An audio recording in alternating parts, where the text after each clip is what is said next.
삼성과 관련된 얘기들을 제가 좀 많이 하게 될 겁니다. 그런데 미리 말씀드릴 거, 저 삼성전자 사랑하기까지는 하진 않지만 삼성전자가 우리 대한민국 경제에서 매우 중요한 존재라고 하는 거 100% 인정합니다. 제가 몇 가지 통계를 말씀드리면 2016년 대한민국 GDP가 있을 거 아니에요. 그 GDP의 14.6%를 삼성전자가 자기 매출액 규모하고 똑같이 맞먹습니다. 대단한 회사죠. 그 혼자서 직간접 고용이 50만 명이랍니다. 그 고용 파생 효과가 엄청난 회사입니다. 이런 회사가 행여나 망하면 큰일 나는 거라고 저는 생각을 합니다. 일부 과격한 시민단체 활동가 분들하고 또 교수님들이 에이 삼성전자 망한다고 우리가 망하는가? 예, 망합니다. 제가 볼 때 제가 계산해 보니까 큰일 나겠더라고. 그래서 삼성전자라고 하는 훌륭한 회사가, 삼성이라고 하는 괜찮은 대기업 그룹이 엉뚱한 짓 하지 않도록, 정유라한테 말 사주고 말똥 치워주고 이런 행위들 하지 않고 시장에서 가장 훌륭한 회사로 거듭나고 갈 수 있도록 부당한 기업, 재벌 총수 일가에 의한 부당한 기업 지배를 끊어내야 된다라고 하는 점을 말씀드리기 위해서 몇 가지 사례를 먼저 들고 시작을 하겠습니다. 김영삼 대통령입니다. 이분이 가장 잘한 것 중에 하나가 하나회하고 바로 금융실명제입니다. 금융실명제 1994년 8월 12일 날, 그때는 아마 제 기억에 MBC하고 KBS 1, 2밖에 없었죠. 이때는 SBS가 아직 개국해갖고 방송을 하질 않았을 때일 거예요. 그런데 저녁 8시에 느닷없이 정규 방송을 중단하고 조 얘기를 하시는 겁니다. 지금 이 시간부로 대한민국의 모든 금융거래는 뭘로 한다? 실명으로만 한다. 차명된다, 안 된다? 안 된다.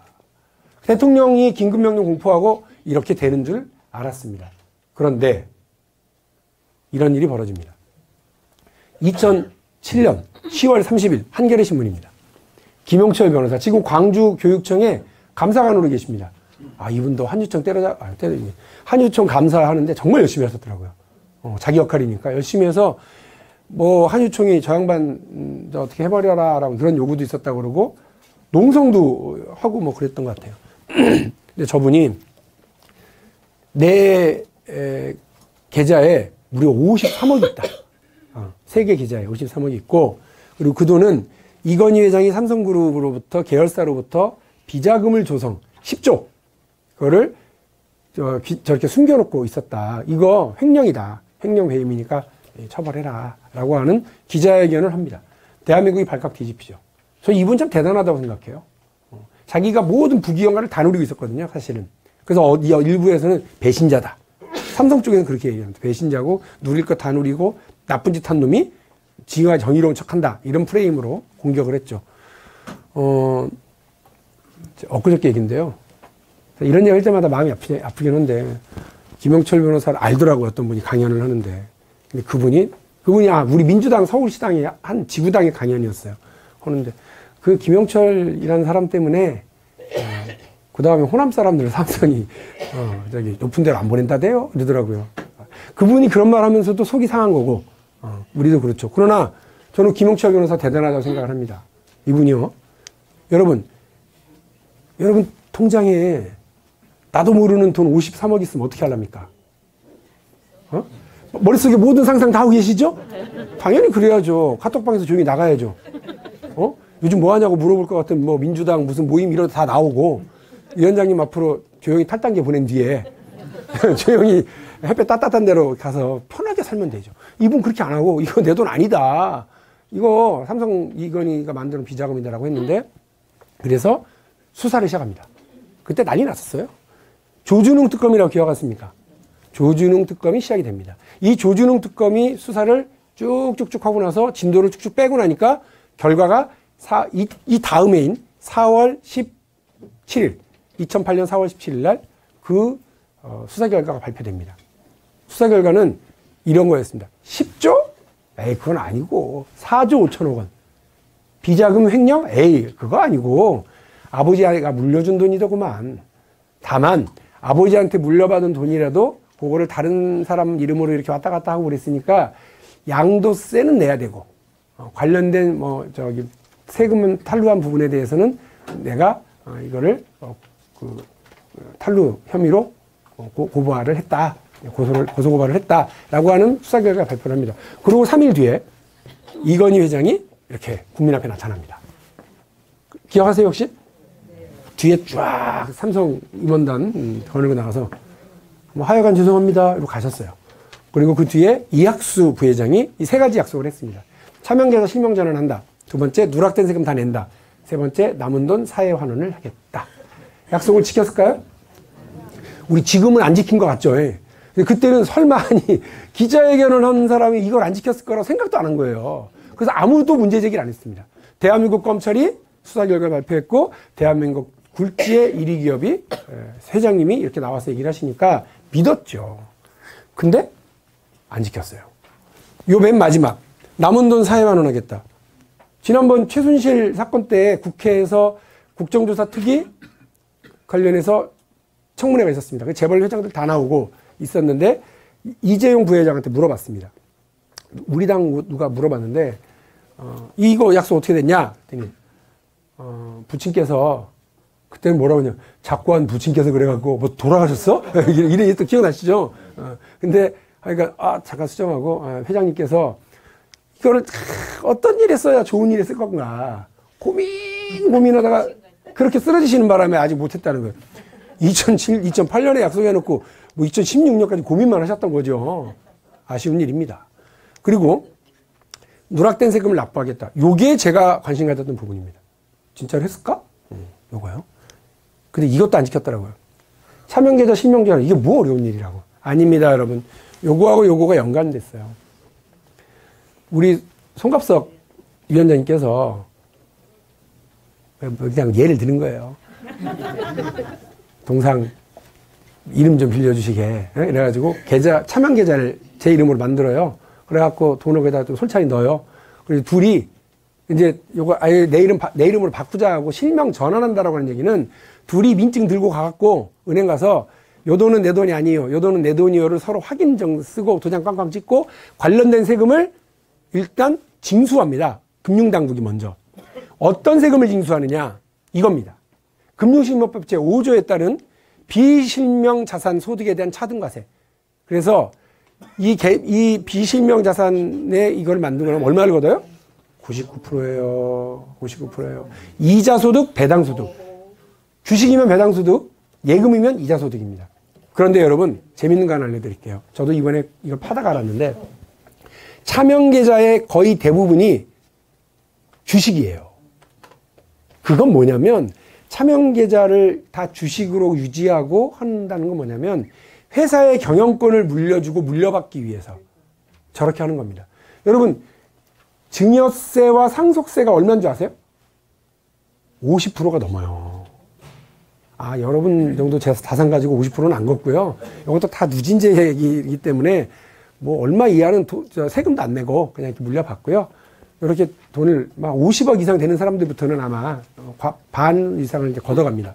그런데 이걸 안 내려고 하기 때문에 주로 주식 형태로 숨겨서 이렇게 합니다. 그래서 배당소득과 이자소득을 싹 걷어갑니다. 그래서 이 차명계좌와 관련돼서 대통령이 이거를 발표할 때 두 가지를 얘기했습니다. 하나, 원금은 50%를 무조건 과징금으로 징수해 간다. 그리고 이자 생긴 건 100% 다 걷어가 버리겠다. 그러니 꿈도 꾸지 마라. 이 얘기입니다. 그래서 요 법이 만들어진 겁니다. 그런데 아까 얘기했죠? 한겨레 신문에 제가 이제 드디어 국정감사를 시작한 거예요.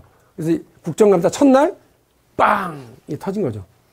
한겨레가 썼는데 어렵게 썼어. 솔직히 지금 와서 보면 제가 봐도 이게 뭔 말인가 싶어요. 그러니까 4조 4천억 원을 싹 빼갔다고 그러는데 저게 무슨 말인지 잘 모르는데 관련된 법을 지키지 않고 이렇게 빼갔다는 겁니다. 자, 이상하죠? 그래서 제가 국세청장한테 물어봤습니다. 이걸 준비하면서 국세청장님 세금 걷었어요? 안 걷었어요? 안 걷습니다.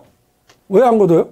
의원님이 초선 의원이라서 잘 모르시는가 본데 우리는 징수하는 징수 집행기관이에요. 해석하지 않아요. 우린 징수만 해요. 아니 국세청장님 이게 뭐 해석할 게 뭐 있어요? 해석을 해야 됩니다. 이 해석을 걷지 말라고 누가 하든가요? 금융위원장이 합니다. 금융위원장이. 그래서 이날 요날 금융위원장한테 물어본 겁니다. 국세청장님한테 물어보니까 세금 걷지 말라고 했다면서요. 왜 그러셨어요? 그랬더니 뭐라고 그러느냐, 이분이. 의원님이 초선 의원이라서 잘 모르신가 본데, 허무명이 아닌 실지 명의인에 의한 차명계좌는 금융실명법 제5조가 규정하는 비실명 자산이 아니므로 그에 따른 세금을 걷지 않습니다. 라고 복잡하게 얘기를 하더라고요. 나 못 알아들으라고. 그 얘기를 딱 듣고 속으로는, 아씨, 저 뭔 말이지? 이랬어요. 순간. 바로 반박을 해야 되는데, 머릿속으로 잠깐 굴리면서, 저렇게 어렵게 얘기하는 얘기는, 당황하라고. 그러는갑다. 그래서 쉽게 얘기했죠. 마루치 아라치, 로버트 태권브이, 홍길동 장길산, 장하와 홍련, 혹은 뽀로로 이렇게 있지도 않은 허무명, 가짜 인물로 인한 계좌를 만드는 거면 문제가 되지만 송갑석 돈을 박용진 이름으로 차명계좌를 만들면 박용진이 살아있는 주민번호가 있는 사람이니까 금융실명법 위반이 아니라는 말씀이세요? 그랬더니 뭐라고 그래요? 네, 그러는 거예요. 이 얘기예요. 이게 그날 있었던 대화예요. 이 얘기를 듣고 나서 머릿속이 하얘지더라고. 아, 저렇게 뻔뻔하게 나오면 어떻게 해야 되나. 왜냐하면 의원님도 잘 아시겠고 의원님들도 아시지만 여기 광주시 이외에도 질의하거나 이럴 때 시간 쪼깍쪼깍 잽니까? 몇 분 이내? 때가 있고 앉을 때가 있습니다. 무조건 잽니다. 국회는. 그래서 7분 이내 저 얘기를 해서 다 파헤쳐서 업어치고 세금 걷기로 해야 되는데 7분 이내 안 되죠. 이 양반들은 24년 동안 자기들이 이걸 유지했다는 거예요. 이 해석을. 그러나 제가 씩씩거리고 제 질의 다 끝내고 나서 부은을 참지 못하고 이러고 있는데 암만 생각해도 그럴 리가 없어요. 대한민국 행정고시 보는 사람들 중에서요. 제일로 똑똑한 사람들이 가는 데가 어디예요? 금융위원회입니다. 기재부예요. 그래서 자기들끼리 잘 먹고 잘 살고 이렇게 밀어주고 땡겨주고 하기 때문에 기재부 마피아, 재경부 마피아, 그래서 모피아라고 부릅니다. 그 잘나고 똑똑한 양반들이 대한민국 대통령중에 스스로 건강만 있으면 됐지 머리 좋아서 뭐하냐고 얘기하셨다는 김영삼 대통령도 알아듣도록 쉽게 설명하신 얘기를 못 알아들었으려고. 그럴 리가 없죠. 그래서 다 뒤졌어요. 2주 동안 대한민국에서 그동안 은행권에다가 금융실명법과 관련해서 금융위원회가 내려보냈던 온갖 유권 해석과 지시사항을 다 뒤졌어요. 있어. 찾았어요. 많이 찾았어요. 바보들이 아니잖아. 그래가지고 자기들은 실명 전환 및 실명제 유지와 관련된 실명 확인 의무를 은행원들한테 쪼아갖고 시키고 그거 제대로 지키지 않으면 싸그리 다 처벌해 놓고서는 자기들은 요따위로 지금 얘기를 했다는 거예요. 그래서 붙었죠. 세게 붙어갖고 그로부터 2주 뒤에 종합국감을 하는데 항복을 합니다. 그런데 그 사이에 중요한 게 있었어요. 제가 열심히 뒤지고 찾은 것도 있지만 사실 좀 비겁하지만 청와대 쫓아갔었습니다. 지금 와서 드리는 말씀인데 그때 이걸 알려줬으면 시끌시끌했을 거라서 청와대 쫓아가서 지금 중국 대사로 가 있는 장하성 실장 만나갖고 이게 말이 됩니까? 엿다이 얘기를 합니다. 우리 정부에서. 그랬더니 자기는 잘 모르겠는데 과징금 관련해서는 한번 법제처 유권 해석을 맡겨봅시다.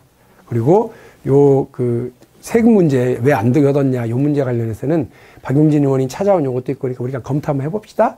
라고 독대를 했어요. 여러분 독대 효과. 송갑석 의원님이 이제 내년 좀 있다가 다시 또 지방선거를 한단 말이에요. 송갑석 위원장님이 공천과 관련해서 막 당대 민감할 때 조용히 어떤 사람 한 명만 만나서 몰래 얘기해요. 그 소문 듣게 나겠어요. 음에 저 양반을 받았는갑네. 소문 참 나잖아요. 둘이 만나갖고 어제 술 아이고 잘 들어갔어요. 이런 얘기 서로 물어보기 끝난 건데 바깥에 소문은 파다하게 이상하게 나거든요. 그 효과를 제가 누렸다니까. 둘이 만나고 있는 걸 금융위원회에서 파견온 공무원들이 바깥에서 다 보고 있었던 거예요. 청와대에. 몰라 안 해. 그렇게 생각하고 있어요. 찍으니까 그냥 부담되네. 근데 그랬을 것으로 생각을 합니다. 그리고 나중에 금융위원회 쪽에서 박용진 의원님의 해석과 관련해서 협의할 생각이 있습니다. 이래가지고 만나갔고요. 10월 30일 날 교리문답을 합니다. 앞으로는 교리문답의 핵심은 이런 겁니다. 앞으로는 박용진 의원님의 해석이 맞고 그래서 앞으로는 허무명이 아닌 실지 명의인에 의한 차명 계좌라 할지라도 금융실명법 제5조 위반으로 하고 세금을 걷겠습니다. 라고 그렇게 한 거죠. 그거는 우리 정부니까 가능했다고 저는 봐요. 더불어민주당이기 때문에 지난 25년간 거꾸로 세워져 있었던 금융실명법을 바로 세울 수 있었다. 저는 그렇게 생각합니다. 그래서 열심히 그 법이 바뀌었으니까, 해석이 바뀌었으니까 바로 법 집행을 해서 세금을 걷어야 될 거 아니에요. 근데 세금의 과세 기간은 얼마예요? 5년이에요. 그리고 사기 및 부정한 방법에 의해서 그걸 속이면 10년이에요. 그런데 이 사실이 알려진 게 2007년이고 검찰 수사로 확인된 게 2008년 4월 17일이니까 제가 이거를 확인받은 게 2017년 10월 30일이거든요. 해석을 바꿨으니까 앞으로 몇 달? 11월, 12월, 1월, 2월, 3월, 5개월 뒤면 세금을 거둘 수 있는 기간이 끝나버리는 거예요.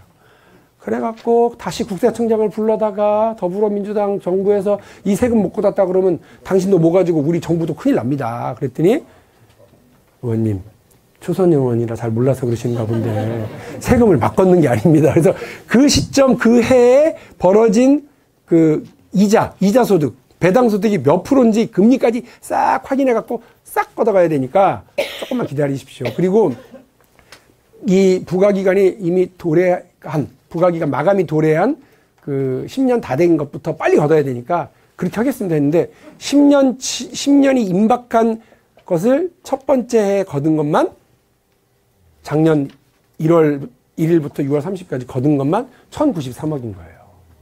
올해도 지금 걷고 있어요. 올해 6월 30일까지 또 걷겠답니다. 그래서 걷어서 자꾸 걷어서 우리 광주에 필요한 그죠? 특별 교부세가 자꾸 내려가야 되지 않겠어요? 네. 아, 감사합니다. 여기까지만 들으면 박용진과 더불어민주당의 무슨 활약상이잖아요. 근데 여러분 그 뒤집어 보세요. 법이 잘못됐나요? 저 제도가 도입된 지 24년, 25년이 되는 데까지 법은 멀쩡한데 누가 해석을 엉터리로 한 거예요? 관료들이. 누구를 위해서요? 돈 있고 힘 있고 빽 있는 사람들이요. 여기 보세요. 5년간 적발한 차명 재산이요. 이건희뿐만이 아니라 11,000명이 넘었다는 거 아니에요. 대한민국에 딱 0.5%. 양반들. 돈 있고 힘 있고 빽 있는 사람들. 이상하게 저쪽 사람들 아들들은 군대도 잘 안 간다죠. 희한해요. 우리 아버지는 아들만 5. 우리 아버지 형제분이. 우리 할아버지는 아들 5 다 군대 가고. 우리 아버지는 아들만 3. 다 군대 가고. 난 아들만 2. 뭐야 이거 우리 집은. 그런데 이 과정에서요. 웃긴 게 또 있습니다. 김용철 변호사는 10조라고 그랬죠. 자기가 대충 통밥 때려온 것도 10조래요. 그런데 4조 5천억 원이라고 그러죠. 그런데 여러분 검색해 보세요. 나중에 이건희 그다음에 경찰청 이건희 경찰청 한남동 자택 아마 이렇게 검색해 보면 또 나올 거예요. 경찰이 4천억 원의 새로운 차명 계좌를 발견했는데 그것도 이번에 삼성이 뭐라고 해명을 했느냐. 물려받은 거다. 물려받은 돈은 얼마나 됐는데 지금 아직 계속 이렇게 나오는 거예요. 두 번째, 상속받은 거라고 그랬잖아요. 상속받으면 여러분 상속 언제 받아요? 돌아가시면 사망 직후 곧바로 그 즉시 상속되는 거로 인정을 합니다. 세금도 그렇게 해서 내는 거예요. 그런데 이건희 회장이 1199개 계좌에 386명의 명의로 쭉 그걸 보관하고 있었는데 숨겨놓고 있었는데 그거를 언제 개설했는지를 계좌를 만들었는지를 제가 국회의원 되고 나서 이거 추적하면서 쭉 받아보니까 황당하더라고요. 이병철 회장은 1987년에 돌아가셨어요. 유월항쟁 벌어지던 그해 가을에. 그런데 계좌는 67%가 2000년 이후에 만들어진 거예요. 심지어 금융실명법이 벌어지기 시작한 93년 이전에 만들어진 건 27개밖에 없었어요. 황당하더라고요. 야, 이거 뭐지? 4천억 원은 또 어디서 이렇게 튀어나오고. 그리고 돌아가신 뒤에 10년도 넘어서 이렇게 계좌를 만들어내는 거. 이게 상속됐다고 하는 게 이게 뭐지? 말도 안 되는 이상한 일들이 상당히 많은데 그건 다 일단 넘어가고. 그 과정에서 관료들이 몰랐냐? 금융위원회가 몰랐냐? 국세청이 몰랐냐? 기재부가 몰랐냐? 경찰이 몰랐냐? 저는 여러분들한테 그거를 묻고 싶습니다. 또 하나요. 보험업 감독 규정입니다. 보험업은요, 위험한 산업입니다. 은행, 저축은행, 증권, 금융업이 다 그렇습니다, 사실은. 남의 돈으로 장사하잖아요. 여러분 돈 모아갖고 그걸 가지고 다른 분한테 투자하거나 대출을 해줘서 이자나 이득을 받아갖고 운영을 하고 여러분들에게 그걸 배당을 해주거나 보험금으로 돌려드리는 그런 구조입니다. 그런데 이 보험업을 운영하는 사람, 은행업을 운영하는 사람이 일을 엉뚱하게 해요. 내가 친하다고 막 갖다 빌려줘 버리고 이러면 그러다가 그 회사가 망하면 같이 망하는 겁니다. 저축은행 사태, 특히 동양증권 사태 이런 거에서 우리가 봤습니다. 막 빌려주다가 이미 그러지 말아라 라고 규정이 있는데 규정을 위반하고 몰래 하다가 그런 일들이 벌어졌던 거죠. 그런데 보험업에는 그래서요 이렇게 있습니다. 너랑 친한 회사, 즉 계열사의 주식을 보유할 수는 있는데 그 한도를 총 자산의 3% 이내로만 해라 라는 겁니다. 자, 아주 간단한 거 그냥 네 하고 대답하시면 돼요. 그 삼성생명은 보험회사죠? 네. 삼성생명과 삼성전자는 계열사죠? 네. 그러면 삼성생명은 삼성전자 주식을 보유하는데 삼성생명 총 자산의 3% 이상으로 보유를 하고 매입을 하면 법 위반이죠? 네. 오케이. 그러면 이것만 알면 돼요, 우리는. 삼성생명의 총 자산은 얼마냐? 그것만 알면 됩니다. 한번 들으셨으니까 기억나시는가요? 안 나요. 자신있게 내가 그래서 했던 얘기를 또 하고 있는 거예요. 기억 안 나실 줄 알고. 첼로 열심히 듣더만 그때도 까먹으실 줄 알았어요. 삼성, 여러분, 요 약간 개념 달라요. 삼성생명의 시가총액이라고도 얘기합니다. 시가총액은 뭐예요? 삼성이 시장에서 얼마에 팔릴 거냐. 삼성 전체 가격이 얼마냐. 요건 시가총액이라고 합니다. 그 회사 가격. 그거는 24조 정도 돼요. 24조. 근데 총 자산은 여러분이 낸 보험금까지 다 합친 거예요. 자산 규모. 운영할 수 있는 규모는 230조입니다. 230조에 3%. 계산이 복잡하잖아요. 그래서 이 30조는 버려버립니다. 200조로 계산하고 3%면 얼마예요? 2, 3은? 자신있게 얘기하세요. 2, 3은? 6조. 6조 이내로만 가져야지 6조 이상으로 요거를 삼성전자 주식을 사면 법 위반이다 아니다? 요게 삼성전자의 지분구조입니다. 사실은 이 지분구조에서 삼성물산이 차지하고 있는 이 4.6% and 삼성생명에서 이 차지하고 있는 19.33%의 삼성물산의 이 막강한 포지션 때문에 이재용 부회장이 제1모집과 합병을 통해서 삼성물산을 집어먹으려고 했었던 거예요. 그래서 말도 사주고 말똥도 치워주고 온갖 뇌물 다 주고 이렇게 하면서 장관도 감옥 가고 대통령도 감옥 가고 국민연금 본부장도 뭐 이사장도 감옥 가고 기금운용 본부장도 감옥 가고 싸그리 뭐 청와대 수석까지 경제수석도 감옥 가고 이랬던 겁니다. 자, 그 얘기는 오늘 시간이 없으니까 그거는 박용진 TV에 아주 자세하게 7분씩 8분씩 잘라서 올리고 있으니까 그거 보시고요. 근데 이거 봐봐요. 삼성생명이 한 8%를 가지고 있다고 계산하자고요. 그러면 이제 우리는 요 8%가 과연 6조를 넘는지 안 넘는지를 알면 됩니다. 그렇죠? 삼성전자는 시가총액이 얼마냐? 시가총액이 뭐라고요? 그 회사의 가격이에요, 가격. 삼성전자는 어마어마한 회사입니다. 340조짜리 회사입니다. 총 자산이 아니고 시가총액. 주식이 얼마? 한 주에 250만 원 이상씩 거래되는 회사예요. 지금은 뭐 액면 분할을 하네 뭐 어쩌네 이래갖고 그러지만 최순실 사태가 벌어지던 쯤에 한 주에 250만 원에서 300만 원 넘어갈 뻔했어요. 왜? 이재용 구속시키니까 300만 원 넘어가려고 그러더라고요. 시장의 반응은 이상하게 그 오너가 구속되니까 오케이 이러면서 더 이렇게 사더라는 거죠. 어쨌든 그러니까 340조짜리면 340조의 10%면 얼마입니까? 34조. 1%면 얼마예요? 3조 4천억 원. 3조 4천억 원 하고 요 8하고 곱하면 값 나오죠. 대충 앞에 것만 계산하면 38에 24예요. 아무리 못해도 24조는 헐짝 넘어간단 말이에요. 어라? 법은 이런데 현실은 이래? 이게 뭐지? 법을 이렇게 어겨도 돼? 그래서 제가 물어봤습니다. 금융위원장한테.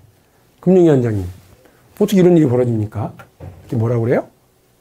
의원님이 초선 의원이라 잘 몰라서 그러나 본데, 이 금융업 중에서 보험업은 아주 위험한, 그래서 보수적으로 운영을 해야 됩니다. 그래서 저희가 이 법을 적용하는데 이렇게 했습니다. 여러분, 규정이라고 있습니다. 규정. 이 규정은 옛날에 제가 초등학교 때 사귀었던 여자 이름이 한규정이에요. 그런 규정 말고, 이 규정은 맨 위에 뭐가 있을까? 우리나라 법책의 맨 위에 헌법. 그 다음이 일반 법률. 그 다음이 시행령. 대통령과 국무위원들이 결정하죠. 그 다음에 이 규정은 장관이 해요. 장관이. 규칙 혹은 규정이라는 이름으로 해요. 요 규정, 장관이 만든 규정으로 이랬대요. 그것도 막 혹시나 우리가 쉽게 찾을까봐 별표 11이야. 그러고 또 3호야. 제3호. 이렇게 두꺼운 규정집에 쭉 구석에 찌깐하게 써놓은 거죠. 그걸 찾았어요. 우리 보좌관이.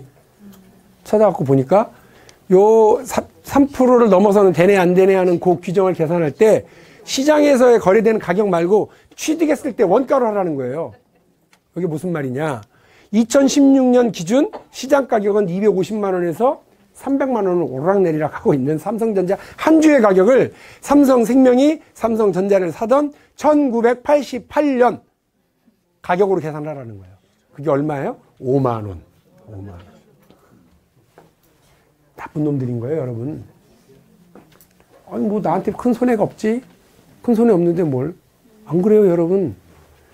우리 국민들에게도 손해가 있습니다. 삼성생명이 삼성전자를 주당 5만 원에 살 때, 그때 그 돈은 누구 돈이에요? 그렇죠. 보험 가입자, 여러분들, 국민들 돈인데, 1990년 이전에는요, 보험 가입을 하신 분들의 계약이 주로 뭐가 많았냐면, 유배당 계약이 많았어요. 유배당. 배당이 있다는 거예요. 그래서 여러분이 내는 보험료를 가지고 저희가 투자를 하고 대출을 해서 이익이 생기면 그 이익을 실현시켜 드리겠습니다. 그게 계약서에 나와요. 아직도 그 살아계신 분이 20만 명이 넘어요. 그분들한테 삼성전자 주식 5만 원에 사서 250만 원이라고 하는 50배 이상의 이득을 받는데 그거를 돌려드렸을까요? 안 돌려드렸을까요? 안 돌려드립니다. 왜? 삼성이 삼성전자를 장악하는데 삼성이 말을 잘못했습니다. 이건희 일가가 삼성을 장악하는데 고객 돈을 동원해서 삼성생명이 그 8.13%를 유지하도록 하는데 너무 중요한 일을 하고 있거든요. 팔아서 고객들의 이익을 실현시켜 주는 게 아니라 삼성전자를 지배하는데 그 돈을 동원해서 그냥 가지고만 있는 거예요. 이게 맞나요? 그래서 이거 이렇게 그 보험업 감독 규정으로 혜택을 보는 기업이 삼성생명 하나냐? 어떻게 이럴 수가 있냐? 뭐 그랬더니 삼성 화재가 또 있다면서 자기는 뭐 아무렇지도 않은 듯이 얘기를 하더라고요. 말이 안 되는 겁니다. 그러니까 이런 일이 어떻게 해서 벌어진지, 이게 삼성에서만 벌어질까? 더 우리가 황당하게 생각해야 될 건 두 가지예요. 첫 번째, 이 증여세를 여러분 기업이 냅니까? 개인이 내는 거예요. 그러니까 저는 저렇게 꼼수를 부려갖고요, 기업이 이득을 받고 그 이득으로 주주들이 배당금을 좀 더 가져가고 그 이득을 노동자들이 조금 더 가져가고 그리고 그 이득을 하청업체들이 좀 더 가져가고 이랬다면 아유 뭐 봐줍시다. 갑석영님이 마무리 뭐라고 해 좀 봐줘 그냥 이렇게 할 거예요. 뭐야 이게 지금 제품이나 상품이나 그게 그거라뇨? 제일로 똑똑한 사람들이 기재부 사람들이 저렇게 얘기를 하는 건 말이 안 되는 거예요. 우리 있잖아요. 국회에서 법안 심사 막 하잖아요. 국회의원들도 열심히 여야 간에 저거 혹시 누구 봐주려고 그러는 건가 하면서 여야 간에 신경전 엄청 벌이고요. 국회 전문위원들 배석해서 하나하나 다 따지고요. 이게 되는지 안 되는지. 그리고 보좌관들도 뭐 들어와서 다 하고요. 담당 공무원들 다 들어와서 합니다. 차관까지 들어와서 싹 다 점검하고 막판에 가면 뭐예요? 기재부가 이게 되네 안 되네 다 일일이 간섭합니다. 그런 기재부가 아무렇지도 않다는 듯이 저렇게 얘기를 해요? 저거는 정말 나쁜 짓인 거라고 저는 봐요. 저러면 안 되는 거거든요. 사용하지 않은 주식, 가족회사 이런 거를 동원해서 회사 전체의 가장 핵심적인 기업을 장악하고 그걸로 전체 그룹을 장악한다. 요게 삼성이 1996년 에버랜드 전환사채로부터 스타트해서 지금까지 와서 삼성 바이오로직스를 이용해서 뻥튀기 분식회계를 하고 그렇게 해서 삼성 바이오로직스를 자회사로 거느리고 있는 제일모직. 이건 이재용 부회장이 가장 많은 주식을 가지고 있는 제일모직의 가치를 뻥튀기 시키고 그걸로 세상에 제일모직이 삼성물산보다 3배나 큰 회사로 해서 합병을 시켰던 일. 그렇게 해서 여기까지 온 거예요. 1996년부터 2016년 요때까지.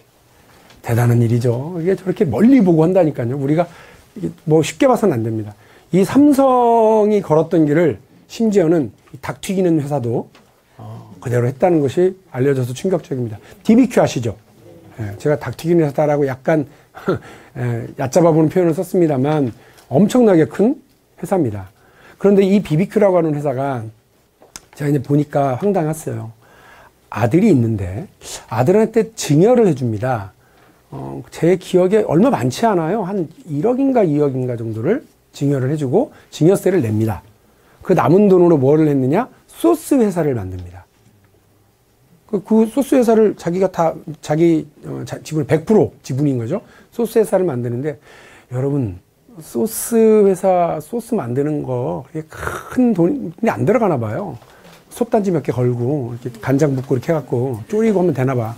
그러니까 그렇게 해서 그 얼마 안 되는 돈으로 그 회사를 만들고요. 어떻게 해요? 그 소스를 그 이제 저기 이렇게 뭐 이렇게 그 해가지고 막 그 닭 한 마리 나갈 때마다 그 소스 같이 붙여서 팔 거 아니에요? 그런데 BBQ라고 하는 그 프랜차이즈 회사가 그 소스 회사의 소스를 사올 때 어떻게 사와요? 비싼 돈을 주고 사왔는 것 같아요. 비싼 돈을 주고 시중에서 50원이면 100원, 200원 이렇게 해서 이 회사가 돈을 벌었을 거 아니에요. BBQ가 확장되면 확장될수록 이 회사가 돈을 벌었겠죠.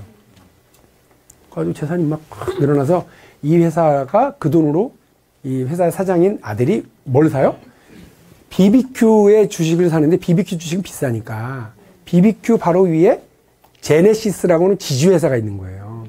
이 지주회사의 지분을 아버지 지분도 많고 이 지분을 막 삽니다. 그래서 가족이 다 합쳐갖고 50몇 %를 땅 넘어서 BBQ까지 장악을 하는 겁니다. 이렇게 하더라고요.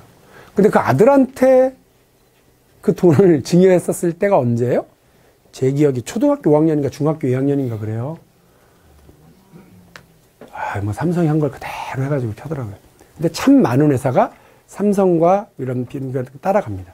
이런 꼼수가 통용되고 그걸 특혜로 봐주고 이러는 일이 만연되면 우리 기업들도 힘들어지고요. 우리 경제도 전반적으로 어려워집니다. 자.